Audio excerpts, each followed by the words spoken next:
Hello,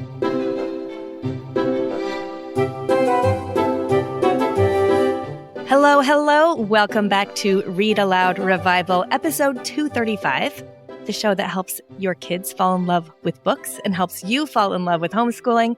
I'm your host, Sarah McKenzie, and today I've got a couple of guests who are going to join me to talk about something I think is going to resonate with a lot of you, because I know that if you're a Read-Aloud Revival family, you're raising kids who love to read, because that's what we do around here.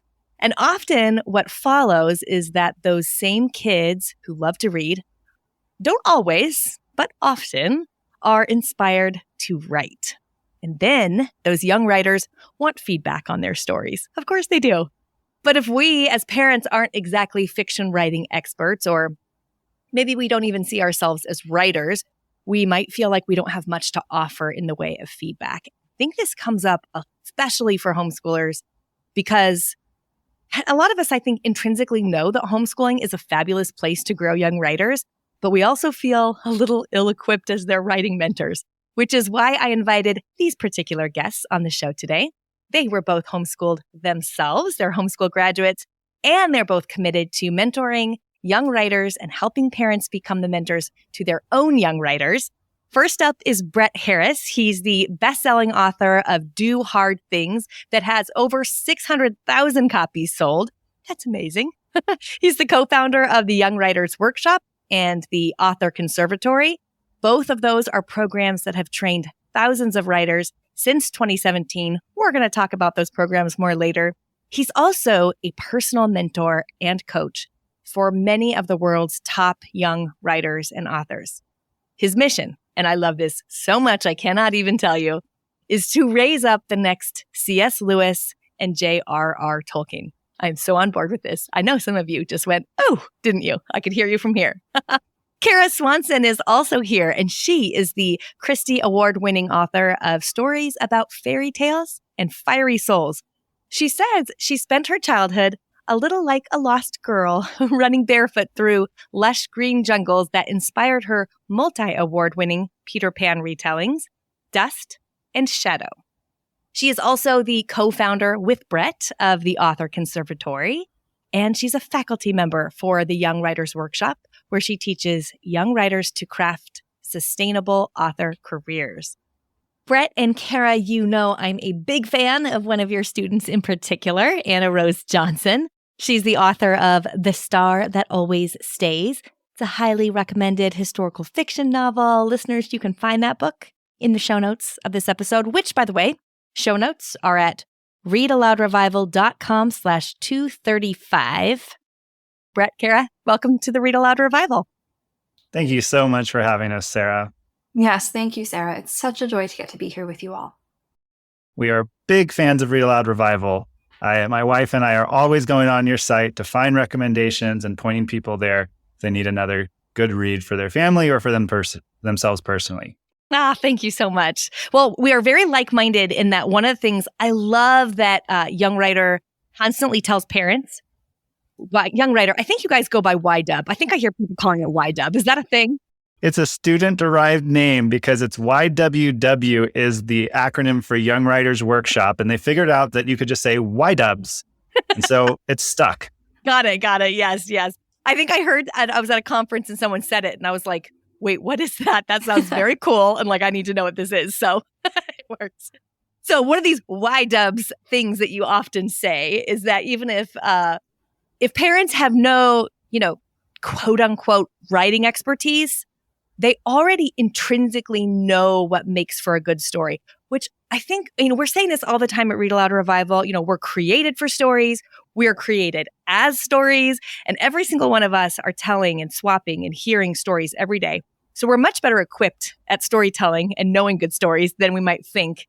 But we don't always know how to talk about it with our kids. So maybe we could start there. We have kids who are wanting to write, they want feedback on their writing, and we think, I'm a reader and I read aloud to you, but I don't really know why it works or what those key components are of a good story. So how do we give feedback to our kids? I don't know, Brett, do you want to start us off by helping us think through that question? How do we give feedback if we don't really know the concepts and key terms that might help us. Yeah, well, I think for a lot of parents, and this is the classic homeschool parent insecurity. I know it goes all the way back to when my parents were pioneers in the homeschooling movement, and they told people they were going to educate my older brother at home, and people looked at them like they were saying they were going to, remove his appendix on the kitchen table, right? And there is that insecurity of, I'm not the expert. How could I possibly provide a healthy learning environment for my child to tackle all these school subjects? And over the decades since the homeschooling movement started, we've seen that parents can actually provide such an ideal environment, that the outcomes can be so good, and not just academically, but spiritually, character development, family closeness, all of these things. And yet when we tackle a new subject, or maybe a slightly more unusual subject like creative writing, the same insecurity, it pops right back up. Like, who am I? I am not equipped. I don't have a degree in English or creative writing. How could I possibly help my kid with this? And the reality is, like you said, every parent is so much more capable than they realize, because they have grown up watching films, reading books. I mean, Read-Aloud Revival families, come on, you guys know good stories. You know what a good story is like. You know what it feels like. And you have those instincts inside you. And I think what really where we get hung up is that we don't know how to put what we already know and what we can feel into words. And so if a child is sharing some creative writing with us, we have a sense of something that's working or something that's not working, but we don't have the terminology to then explain to them what we're seeing. And so one of the things that we like to do for parents is just give them some vocabulary, because as soon as you have the vocabulary, you realize, oh, I know this stuff. I can give feedback on this. And so when we're teaching parents how to give feedback to students or to their children, we focus on two main categories, and that's characters and plot, the story and the people. And under characters, we focus on three main things. We want to make sure that each main character has a desire, a weakness, and a fear. And under plot, we want to make sure that the story includes goals, obstacles, and stakes. And of course, we could teach on each one of these elements, but as a parent, as you're reading a child's story, you can easily see, what does this character want? What's their desire? Do they have a weakness? Do they have a fear? What are they afraid of? And under the story as a whole, what's the goal? What are they trying to achieve? What are the obstacles that stand in their way? And are there high enough stakes that make us worried and wonder what's going to happen and care about how it turns out? And so again, I'll stop there as just a big picture overview, but even just having these simple vocabulary terms and starting to draw those out of your child's story is going to give you the ability to give really good feedback that's going to level up what they're able to produce. I love this so much. I know you have a PDF for our listeners today that we'll tell you at the end, listeners, how you can get that free PDF that really walks you through each of those pieces Brett just mentioned. For characters, the desire, the weakness, and the fear, and for the plot, the goals, the obstacles, and the stakes. But what I specifically love, and this is in that PDF, is those questions that parents can ask themselves as they're reading their child's story. Like when I'm thinking about my child's story and I look at it and they're like, well, what do I do to make it better? How do I, give me some feedback on this? And I can just ask that question about the character. I can pick a character and do I understand what this character desires? Because if I don't, then that's a place that the child can revisit their story and beef it up. And that feels to me like so helpful, because that's really, so many homeschooling parents I know, we don't really give grades. We're not used to using a rubric. I don't give grades to my own students. So I don't use a rubric of any kind most of the time, but having some guiding questions that help me know how to give my child feedback, that feels like a real tool. So I love that. Yeah, there's simple questions you can ask and that your child can learn to ask of themselves as they're writing a story that really, say, do I understand what the character's main goal is in this scene? Is the goal in this scene clearly connected with the overall goal of the story? And just simple questions like that can really hone in on what's working and what's not working. I know I said we just keep this really high level, but I actually I'm looking at the PDF and I'm thinking, could you take us sort of quickly through Edmund Pevensie from the Chronicles of Narnia. Could you take us through those main points, that whole desire, weakness, and fear for characters, and then goals, obstacles, stakes for plots, just so parents can hear how simple this is and how it's not like so complicated? Because when I'm seeing the descriptions in your PDF, I'm like, oh yeah, this is totally doable. I'd love for listeners to be able to hear how simple it is. So a simple example of this is we go through the Chronicles of Narnia and we take a character like Edmund Pevensie. What is his desire as a character? Well, his desire is to be greater than his older brother, Peter. What's his weakness? Well, his weakness is related to that desire. He needs to be the greatest and the best. And what's his fear? Well, his fear is always having to do what Peter says. He doesn't want Peter being the boss of him. It's the classic, big brother, younger brother squabble. Mm-hmm. And then as the story progresses, we have to ask, what is the goal? What are the Pevensies trying to accomplish? And of course, there's a very clear goal in the Chronicles of Narnia, and that's to help defeat the White Witch. But there's obstacles, right? There's real obstacles. They must overcome Edmund's betrayal at the beginning of the story, the wolves, the White Witch's army, and so much more. It's these obstacles that stand in the way of our main characters and their goals that make the story exciting. And then we have the stakes. This is the cost of failure. What's going to happen if they don't succeed in reaching their goal? And of course, in the Chronicles of Narnia, Edmund and his siblings, the risk is that Narnia is going to be ruled forever by the White Witch, and they themselves will be turned into stone. So really high stakes that makes this the cost of failure, a driving motivation for readers to keep turning pages and find out what's going to happen. So good. And I think that is like a really clear framework. So you can just ask yourself, do I know what the character desires? Do I know what their weakness is? And do I know what their fear is? Because if you as the reader, as the parent reader, don't know that, then that means the writer has a little more work to do to get it on the page. So that's really, really fabulous. Something else that's really valuable about teaching, knowing how to ask these questions of your student and then teaching the student to ask these questions of themselves is that this is at a very fundamental level, this is how a professional editor works. When you hire an editor or when you're working with an editor in like a traditional publishing house, a lot of what their job is to assess a project and see whether or not all these moving pieces are working together and whether or not, the goal is actionable and whether or not the stakes make sense and that the arc is actually flowing well. And so as your student learns how to navigate the questions from you as a parent, you're actually really equipping them for a future as an author, because this at a much higher and probably a much more intense level is what they're going to have to navigate when they get an edit letter from a publisher, when they submit an article to a nonfiction magazine to try and work with them, any area of their life, if they want to pursue writing traditionally and just in general professionally, they're going to have to learn how to navigate feedback, how they're going to navigate basically criticism, and being able to have a solid answer to those questions. So you are not only preparing them to be stronger writers overall, but you are also very specifically preparing them to navigate dealing with professionals in the industry as they navigate answering the questions from you specifically.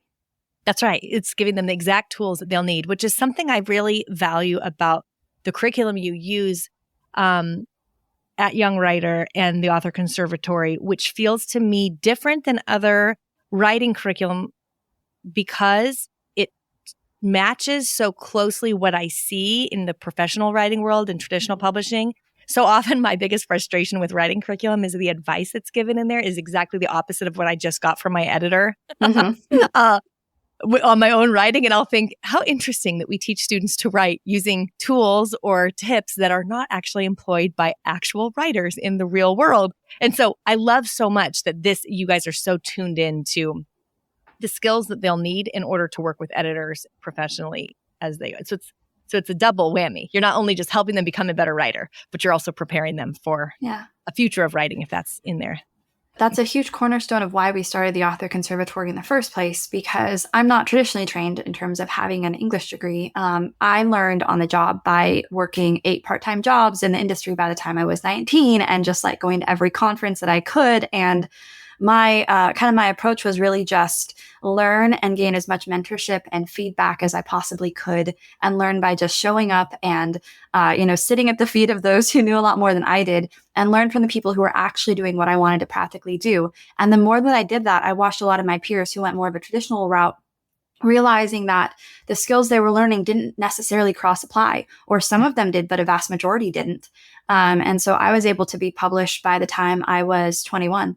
And, have been able to really, just achieve some incredible milestones by the absolute grace of God and the generosity and kindness and mentorship of so many amazing people. But a lot of that was because of just diving in. And I know you mentioned this in the beginning, Sarah, but the reason that I grew up a bit like a lost girl was because my parents were actually overseas missionaries. So I spent 16 years overseas. And so when I say that I was homeschooled, I mean, like literally, we were in a village that was so remote, it was only accessible by airplane. And we didn't have electricity, roads, anything like that. So I grew up just inundated in another culture, learning how to understand that perspective, how to respect a lot of those experiences. And reading, having my dad read Narnia out loud to us as like we're, hunched under mosquito nets and learning how to like shoot bow and arrow and all this kind of stuff. And so I really learned my schooling on the job in the middle of a very unique life situation and gained a lot of, I think, just overall life experience really early. And then kind of took that same approach when it came to just jumping in with both feet and having just a voracious love of learning and how I approach my author career. And it has just served me tremendously well. And I think allowed me to be able to understand at just a very kind of deep level how the industry works, but also how people work, which is incredibly important. And so by parents using a similar practice when they approach how to teach their young people how to write and how to actually pour into those motivations, you're really using the same heart behind a lot of the pieces that work really well with homeschooling to actually train. And then we've carried a lot of that heart and mission over into building out the conservatory and really creating something that feels more like a trade school with a lot of mentorship built into it. Yeah, like an apprenticeship almost kind of a feel. It's so interesting to me because to me as a homeschooling mom, one of the reasons I love homeschooling so much is it feels more connected to the real world. I mean, when we think about a classroom of, 39-year-olds or 25 or 20, even 9-year-olds, there's never another time in real life where that you're in the same room doing the exact same thing with 20 other people your age. That's just a very manufactured environment, right? The only place that exists is school. And one of the things that I dealt with homeschooling my oldest 3 who are all now graduated, and we've got 3 still at home homeschooling. But our second is now at Savannah College of Art and Design studying sequential arts and illustration. And when she was homeschooling, she had an obvious inclination toward both writing and art. And I remember feeling a lot of like, am I giving her what she needs? She wasn't getting any kind of formal art training, but she did have a lot of time to practice and explore. She had access to some internet resources that we were able to give her that like, where she could kind of like what you were saying, Kara, kind of like that autodidact, that kind of like self-teaching or teaching from mentors that you find. Then you can like think about like, oh, I need to work on. A good example for her is at one point she was like, I'm terrible at drawing hands. And if I want to be an artist, I have to know how to draw hands. So she gave herself a challenge where she drew a hand every day. I think it was a year. I think it was a whole year. And she's a sketchbook full. She's amazing at hands now, by the way. But that's not necessarily what you would get if you were, in a formal quote unquote art class. They wouldn't spend a whole year working on hands or whatever. It's just one little example. But I think what I'd love for listeners to hear, and what I hope that they hear in what you were just saying about the way you grew up, was that being kind of out of the box, having sort of an out of the box kind of educational experience is in many ways a great advantage toward being able to cultivate and grow those skills that God gave you for whatever that work is in the world that you're set out to do. One of the things I think, though, that can be kind of tricky is approaching our kids with feedback, because we've got like these key concepts. Now we know the questions we can ask about the characters and the plot. And again, we'll let you know at the end of the show where you can get that download. You definitely want it. But what if our kids aren't very receptive to it? Or is there something we could keep in mind as parents to how we approach our kids with feedback? That's a great question. I love everything that Brett shared about kind of walking your child through the right questions to ask. And so I'll go ahead and jump in on this question. But yeah, I think there's probably 2 really key things to keep in mind as you're approaching your child and learning how to kind of work with them and ask these questions. The first thing is that fiction or creative writing is significantly more personal than a lot of other kinds of writing. Now, there are other kinds of writing, more academic, that can have a lot of personal elements to it, but it's sort of built into this method of they're used to having even just the way that like sentences are put together be very sort of critiqued and poured over.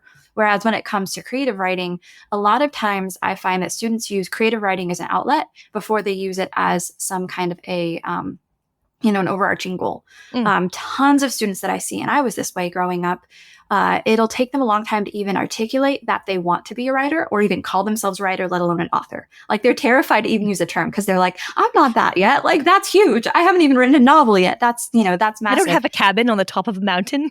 Yes. That's like a magical thing.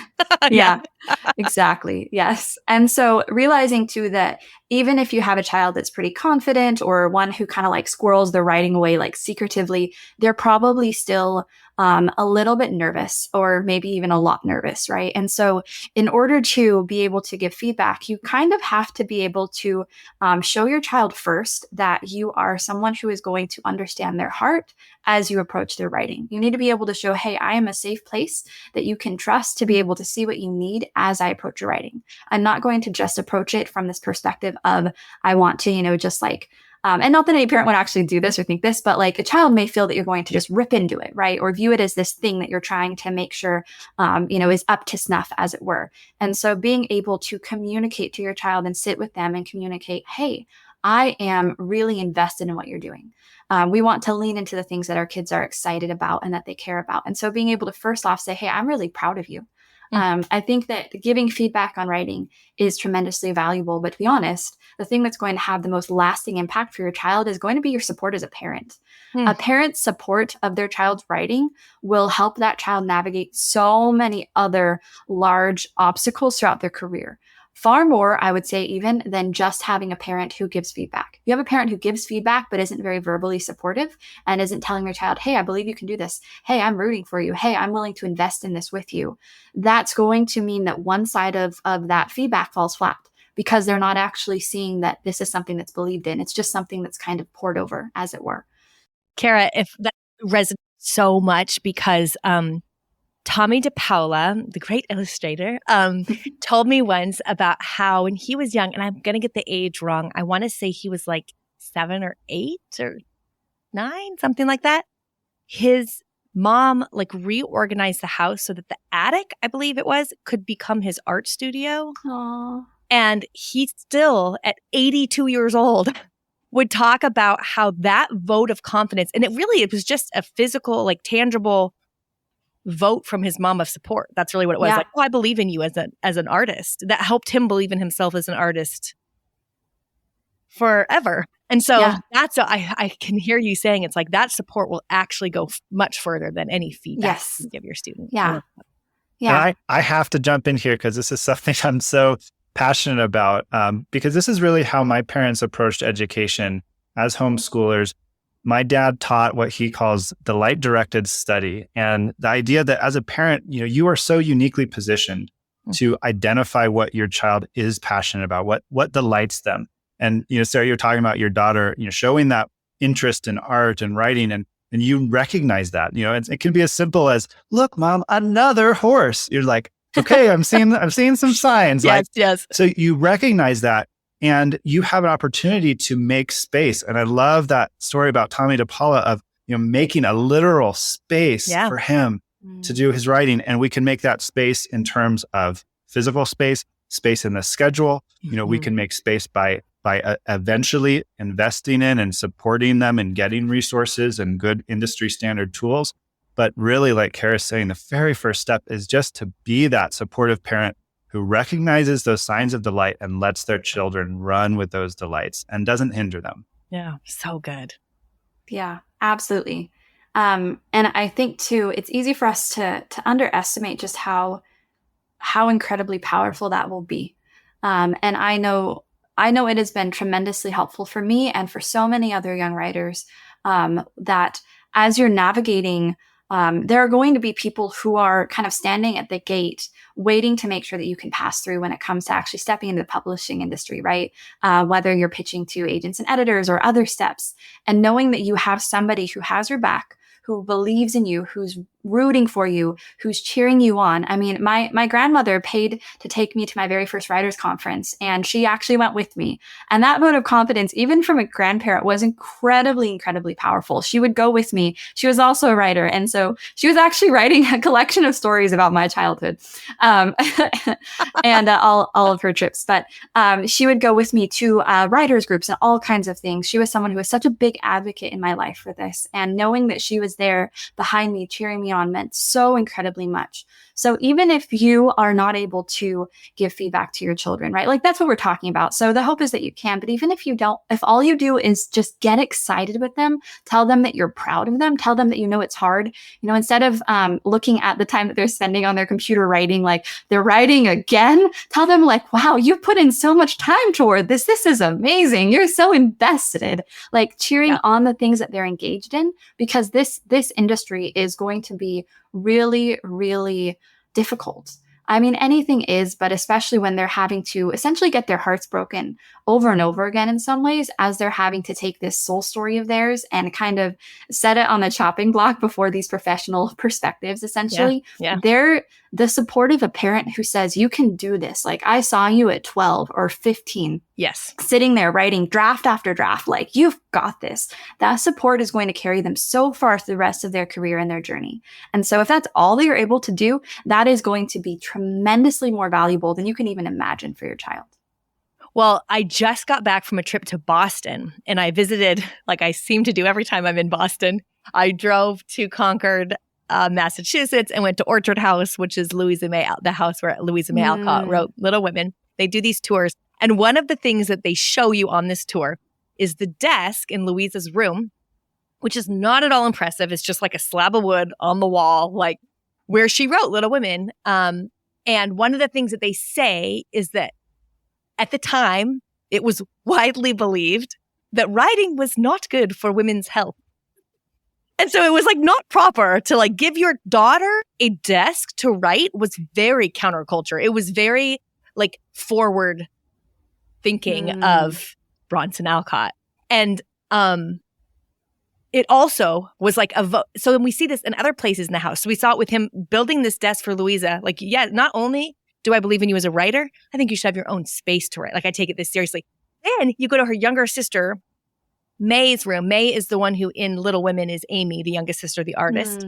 And all over her bedroom are her sketches that they let her draw pictures all over her wallpaper and stuff. In that time period, like in the mid-19th century, the fact that her parents were like, oh yeah, you know, use the wallpaper as a canvas. It just, again, it's again and again, I just keep feeling like I hear this message of like, that is really our supreme role as parents, is to be that voice of support, that one that says, I see it. Even if nobody else can see it yet, I can see it in you. I love that. Yeah, that's amazing. I love that so much. Yes, absolutely. And then once you've built that kind of foundation of just, you know, belief in them, and even like, you can bring this to me and I understand, then I would say it's going to be really important to ask your child what they need from you. Because there's going to be seasons where they don't actually need the intense feedback that we're going to walk you through how to give, the more in-depth feedback. They may just need you to tell them like, hey, I know today you feel like you're the worst writer who's ever existed. That can't be true. I believe in you. Hey, look, I love this piece of dialogue. Like, they may just need you to be their cheerleader sometimes. I mean, I do this with my husband all the time, probably weekly. I'm like, hey, my writing must be terrible. I need to turn this into my editor. Can you read something and tell me it's not horrible? And he's like, there, you're fine. And then the next week, as in the life of a writer, you're like, this is the best thing anyone's ever written in the whole world. And then you read it 3 days later and are like, maybe not. Maybe that's not true.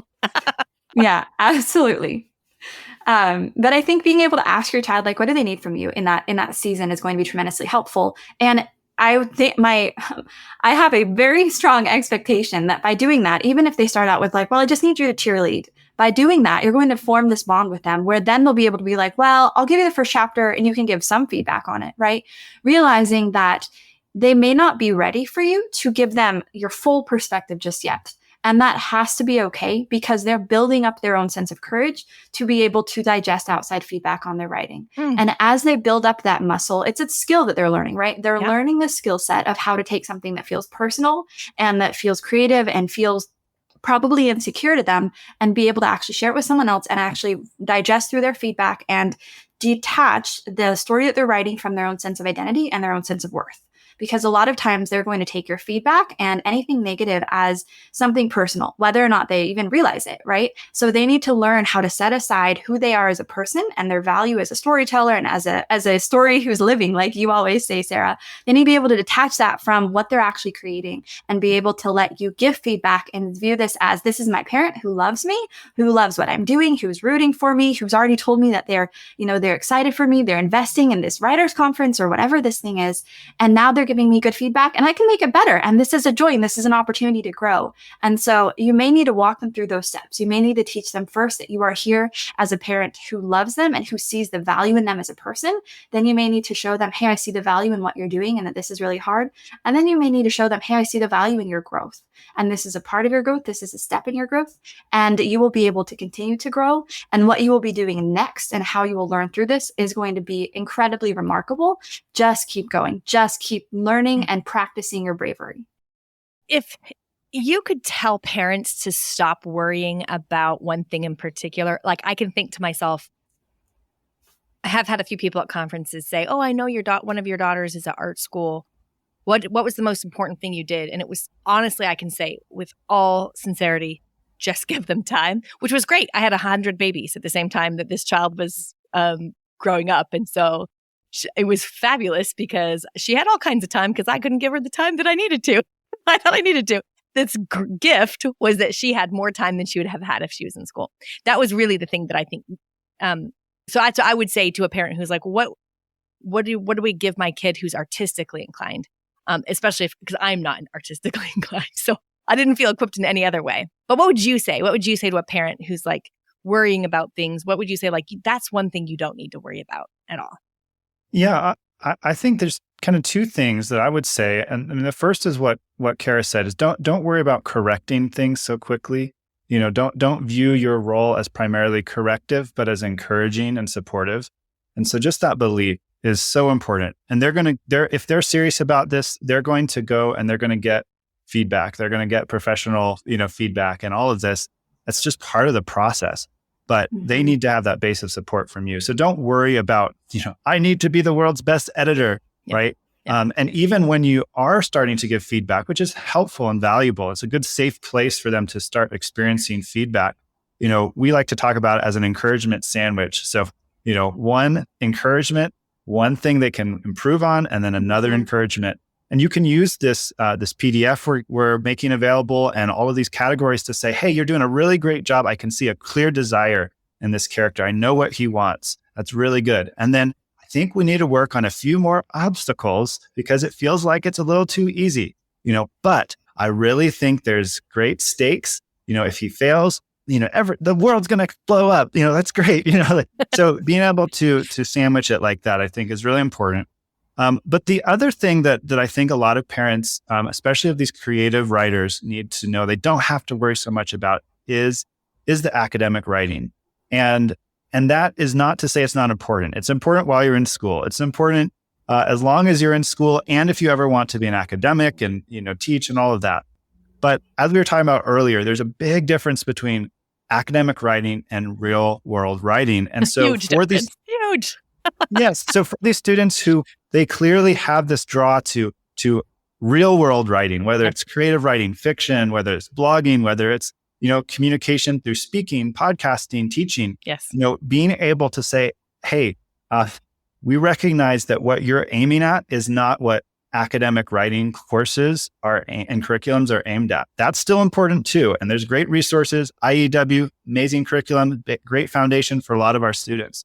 But as they get older, they really have got to focus on the actual target they're shooting at, which is real world writing. And I can't tell you how many publishers, how many business owners I've talked to who feel like they have to retrain college graduates and high school graduates to write in the real world because the academic writing is just, like you said, Sarah, it's like the opposite sometimes of what they're learning in school. It's that whole no one in the real world actually writes a topic a sentence, 3 supporting sentences, and a conclusion sentence that repeats what you just said. That never happens in the real world. It only happens at school.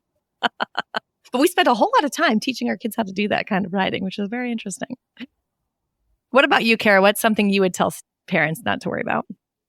this is going to sound really random, but I think I would not fixate too much on, as they're writing fiction, whether or not their grammar is perfect.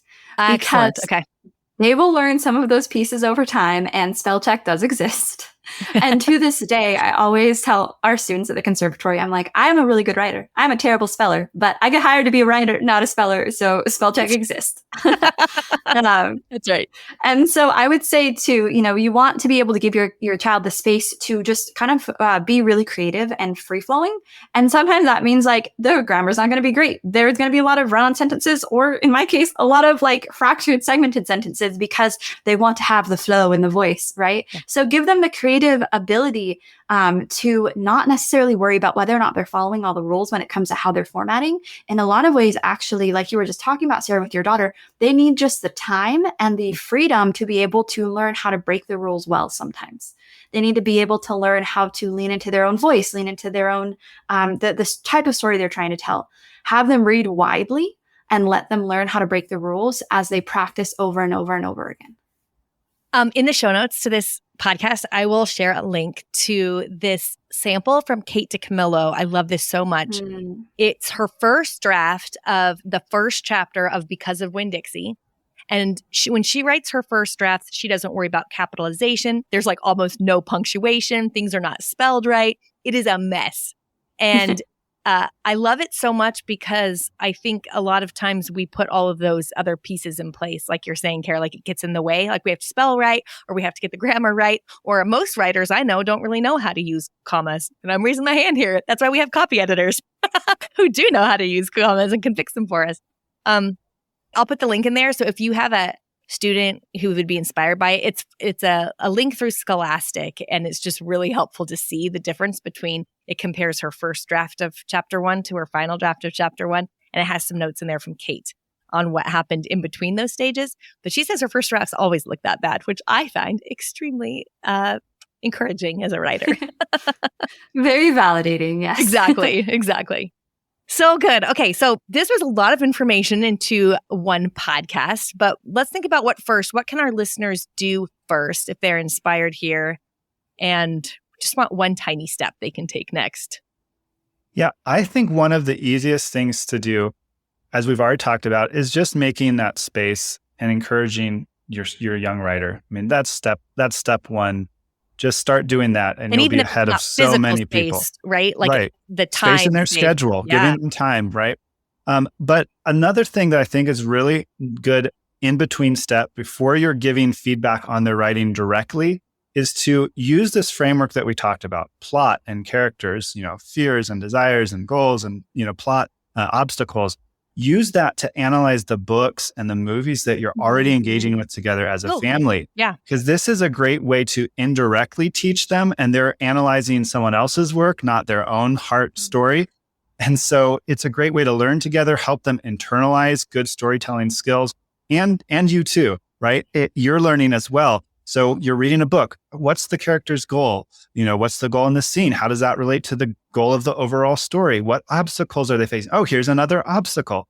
You're going from just being a consumer of stories to being a producer. And so your child is trying to learn how to create stories. So they need to start to read stories a little differently. And, we get really advanced with this inside the author conservatory. So it's actually annoying for some families to watch movies anymore with their kids because they're like, he's going to die. And in a few minutes, everything's going to fall apart. I love it.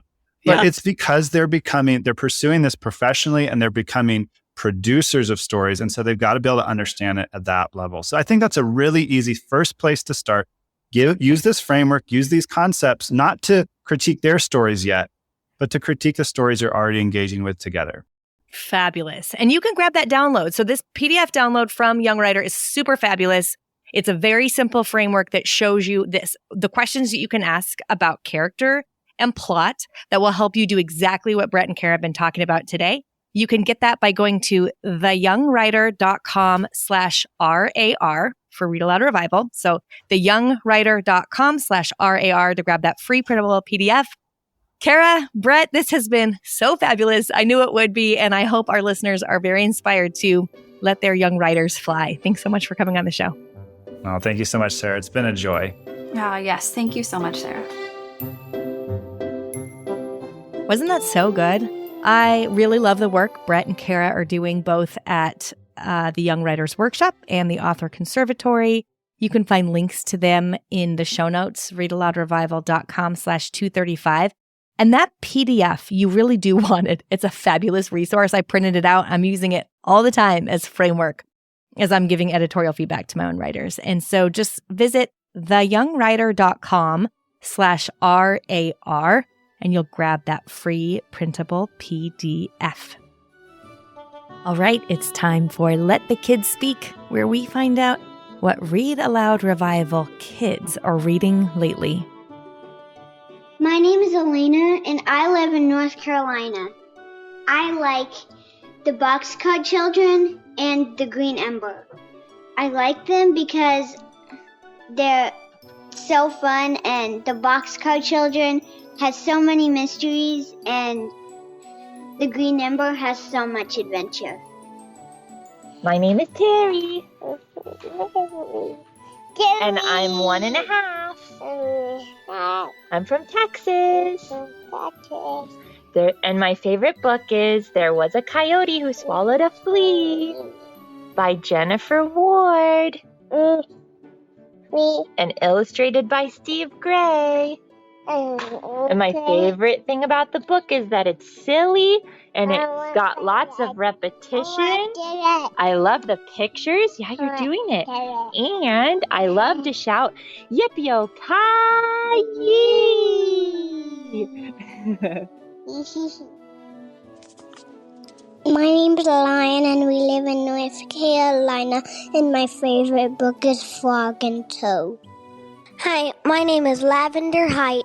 I live in North Carolina, and my favorite book is Secret Garden. I love it because there's so much freedom in it. I'm 7 years old. Bye. Hi, I'm Jonah Thomas. I'm 11 years old. I'm from Pasadena, Texas, and my favorite book is Trees, Trenches, Mud and Blood by Nathan Hale. I liked how he told the story of World War I with animals. I am Jeremiah, and I am 9 years old, from Texas. The Sign of the Beaver by Elizabeth Spear is my favorite book. And why I like it is because there is adventure and friends. I will be back in 2 weeks with another episode. In the meantime, you know what to do. Go make meaningful and lasting connections with your kids through books.